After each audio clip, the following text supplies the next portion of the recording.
ოპოზიციის ალიანსმა დღეს მაღალ ფასებთან დაკავშირებით პრესკონფერენცია გამართა და გაზრდილი სამომხმარებლო ფასების შესამცირებლად მყისიარად გადასადგმელი ნაბიჯები წარადგინა. ოპოზიციის ალიანსის განცხადებით ფასების შესამცირებლად საჭიროა საწვავზე აქციზის განახევრება და 2016 წლის ნიშნულზე დაბრუნება, საშემოსავლო გადასახადის 1%-ით შემცირება და დღგ-ს 1%-ით შემცირება. როგორც ოპოზიციის ალიანსში ამბობენ, ამ ცვლილებებით ეკონომიკას დაახლოებით 1,6 მილიონი ლარის მყისიარი საგადასახადო შეღავათი ექნება. დღეს გამართულ ბრიფინგზე ალიანსის სახელით განცხადება ზურაბ გირჩი ჯაფარიძემ, გიგა ბოკერიამ და გიორგი ვაშაძემ გააკეთეს.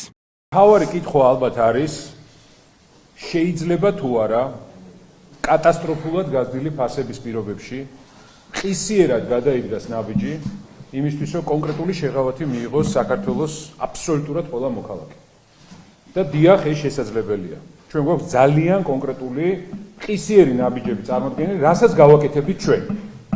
პირველი ეს არის აქციზის გადასახადის საწვავზე მინიმუმ განახევრება, მეორე დღგ-ს 1%-ით შემცირება, საშემოსავლო გადასახადის 1%-ით შემცირება. ეს ნიშნავს 1,6 მილიონის, ხას უსვამ 1,6 მილიონის დატოვებას ადამიანების ჯიბეში ამ გაზრდილი ფასების პირობებში.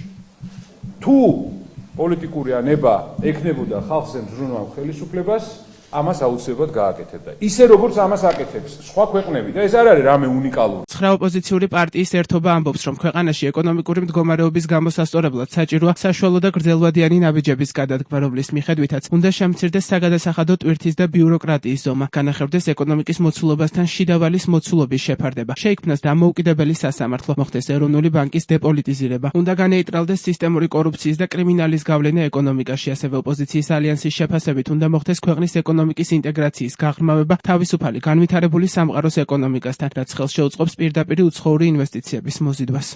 თუ ეკონომიკის მოცულობა არ იზრდება და ფულის მასა იზრდება, ეს ფორმულა აჩვენებს, რომ შემოგეცათ ეს იწვევს ინფლაციას, ფასების ზრდას. ეს ხდება ქვეყანაში მთელი ამ პერიოდის განმავლობაში, რაც ხელისუფლებაში არის ეს რეჟიმი. მთავარი გამოწვევი მიზეზი არის ეს და ამის მთავარი ავტორი არის ეროვნული ბანკი, რომელიც საქართველოს კანონმდებლობით არის მთავარი პასუხისმგებელი პირი კონკრეტულად ერთადერთი ამ საქმეზე, რომ ქვეყანაში ფასები იყოს სტაბილური. აქციზი ბენზინზე, რაც არ უნდა ილაპარაკონ, რომ საწვავი ზრდება სოფლიოში რაღაცა, აქციზი კონკრეტულად ბენზინზე 2017 წელს გაზარდა რეჟიმმა 250 ლარიდან ტონაზე 500 ლარამდე, აქციზი დიზელზე 2017 წლამდე 150 ლარი და გაზარდა 400 ლარამდე. კონკრეტული გადაწყვეტილება ერთადერთი მიზეზის გამო რომ ჭირდებოდათ მეტი ფული იმისათვის, რომ ძალაუფლება შეინარჩუნებათ. მეტი სხვა ახსნა ამას არ აქვს. ძალაუფლების შენარჩუნების გზით რაც მეტი ფული გამოიღოთ, ამის გამო გააძვირეს საწვავი და საწვავის ფასი შედის პრაქტიკულად ყველა იმ პროდუქტის მომსახურების ფასში, რომელსაც ჭირდება ტრანსპორტი, გადაზიდვა, გადაადგილება და ასე შემდეგ. ყველა ლარი, რომელსაც გამდიდრდნენ თანამდებობის პირები, აისახება ფასებში. თორე ამ ფულს იხდის ბიზნესი.